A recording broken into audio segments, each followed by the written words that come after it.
आज हम लोग डीएलएड के प्रथम सेमेस्टर में भारतीय इतिहास का जो टॉपिक है सामाजिक विज्ञान के अंतर्गत हम लोग उसी को पढ़ेंगे।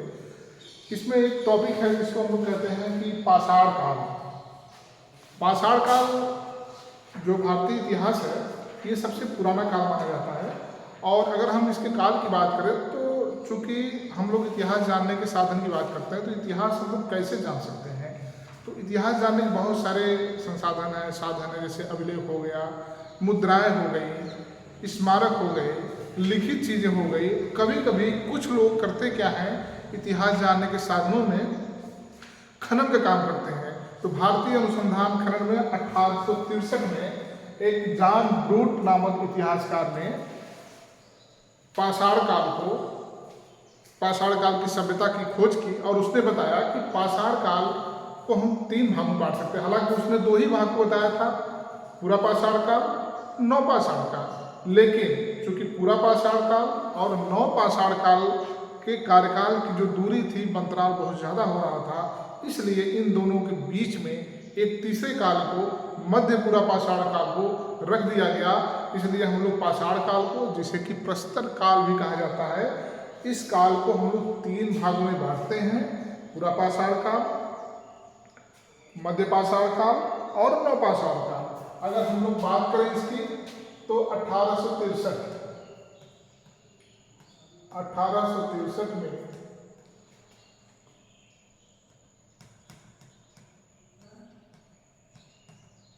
जॉन ब्रूट ने पाषाण काल को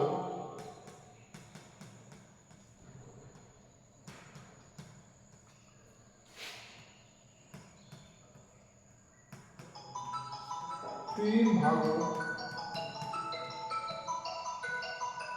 में बांटा।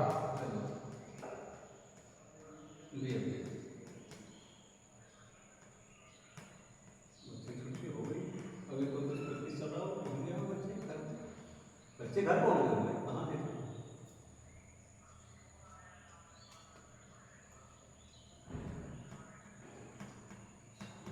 आप फोन करके पता करेंगे, अभी करेंगे।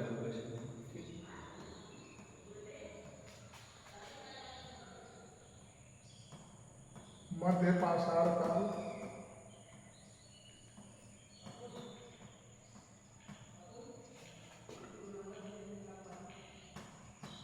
नवपाषाण काल। अगर हम इनके कार्यकाल की बात करें तो 26,000 से 8,000 ईसा पूर्व,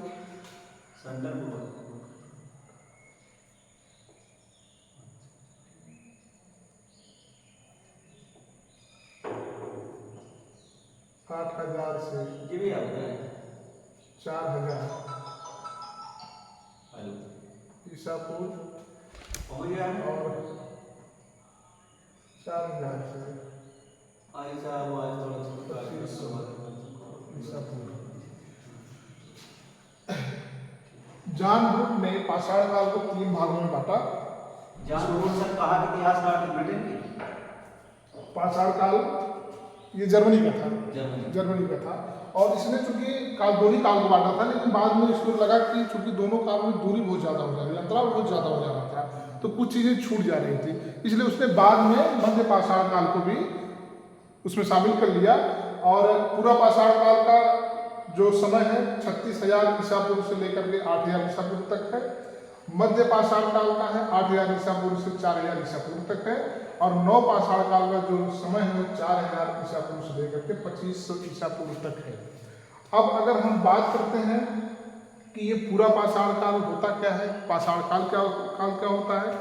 पाषाण काल का मतलब ये होता है कि पत्थर, उस समय के काल को, चूंकि पत्थर उस समय का जो मानव सभ्य नहीं था, असभ्य था, और उसके जीवन में पत्थर का बड़ा महत्व था। पत्थर के चीज़ों से ही वो अपना जीवन यापन चलाता था, आखेट करता था, घुमक्कड़ जीवन व्यतीत करता था, और उसी पत्थर के चीज़ों से औजार बना करके अपना जीवन यापन करता था। चूँकि ये काल जितने भी हैं, धीरे धीरे ये, अगर हम बात करें कि पूरा पाषाण काल।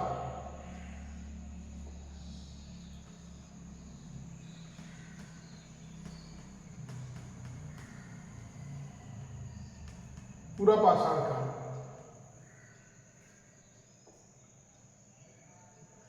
जो पूरा पाषाण काल है, इस काल का मानव सबसे पहले तो ये गुफाओं में रहता था और ये घुमक्कड़ और आखेट वाला जीवन व्यतीत करते थे। चूंकि इनके रहने का कोई स्थान नहीं था, ये आखेटक करते थे और घुमंतु जीवन व्यतीत करते थे, घूमते रहते थे। जहाँ शाम हो जाती थी, जहाँ रात हो जाती थी, वहीं पर ये रह लेते थे।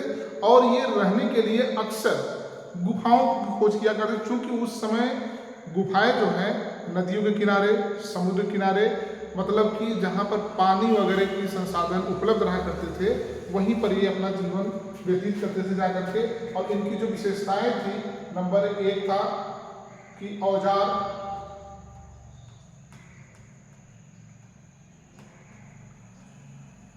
दूसरा था निवास स्थान, तीसरा था संगठन और चौथा था दाह संस्कार और पांचवा था खान पान।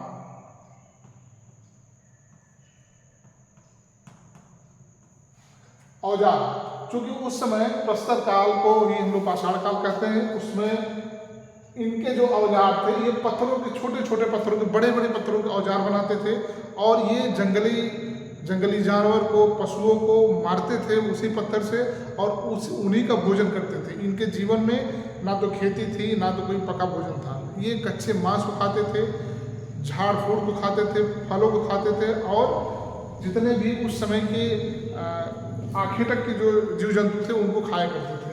तो जो औजार थे ये पत्थर के थे और इनका जो निवास स्थान था वो गुफा था।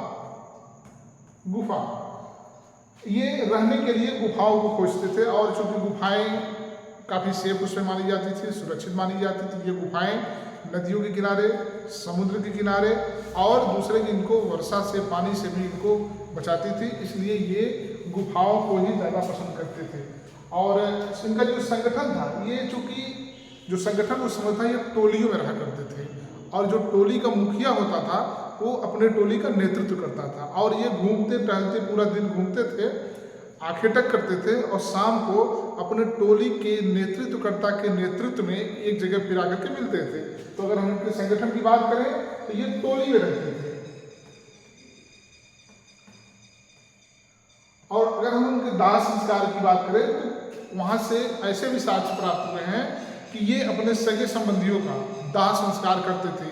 दाह संस्कार में उस समय शव को दफना दिया जाता था और बगल में कुछ ऐसी वस्तुएं मिली हैं, जरूरत की चीज़ें मिली हैं, जैसे ऐसा लगता है कि जिनका दाह संस्कार किया जाता था उनकी ज़रूरत की चीज़ों को, उनकी उपयोग हुई चीज़ों को भी उनके साथ रख दिया जाता था, उनके दाह संस्कार के साथ कर दिया जाता था।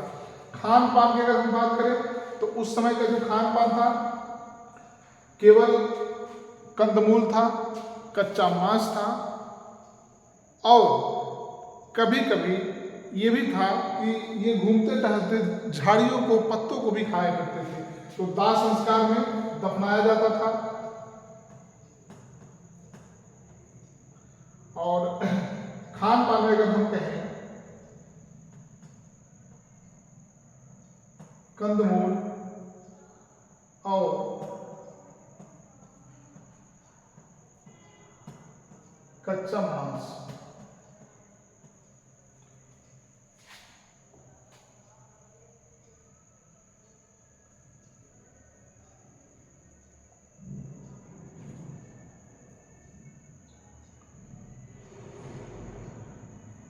ये तो हमारा पूरा पाषाण काल हो गया। अब अगर हम बात करें मध्य पाषाण, तो पूरा पाषाण काल और मध्य काल में, मध्य पाषाण काल में बहुत ज़्यादा अंतर नहीं है।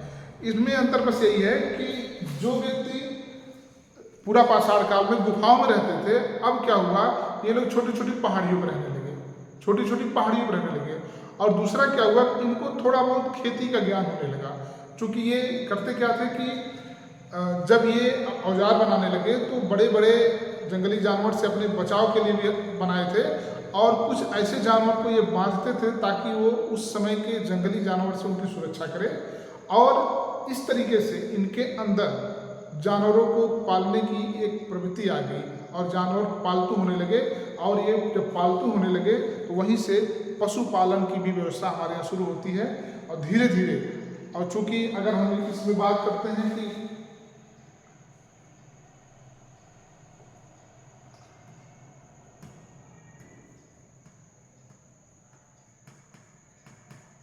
मध्य पाषाण काल,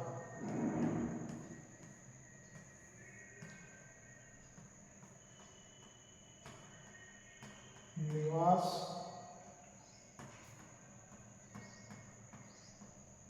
औजार,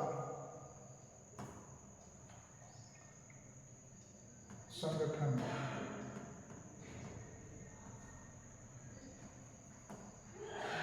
दाह संस्कार।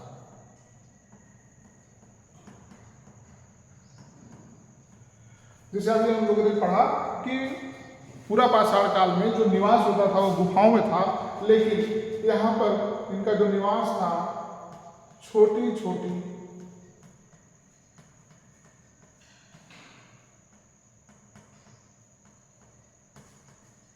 पहाड़ियों पर। औजार की बात करें तो अभी जो इस समय के औजार थे, पहले के औजार बेढब और अनियंत्रित टाइप के थे, सुडौल नहीं थे, लेकिन अभी पत्थर के जो औजार थे ये सुडौल बनने लगे। सुडौल और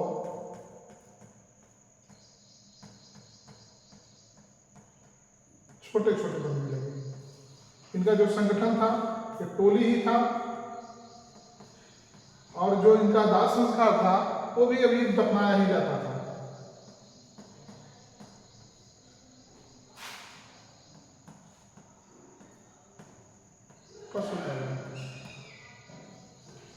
चूंकि इनके जो हमारा मध्य पाषाण काल है, इसके आखिरी में जाते जाते अंतिम अवस्था में पशुपालन का एक साक्ष्य मिलने लगता है। और ऐसा माना जाता है कि ये जंगली जानवरों से अपनी सुरक्षा के लिए, अपने बचाव के लिए पशुओं को, जानवरों को अपने पास बांधते थे। बांधने की वजह से इनके अंदर जो है उसको पालने की प्रवृत्ति आ गई और ये उसका पालन करने लगे। इसलिए ये लोग पशुपालक कहलाए।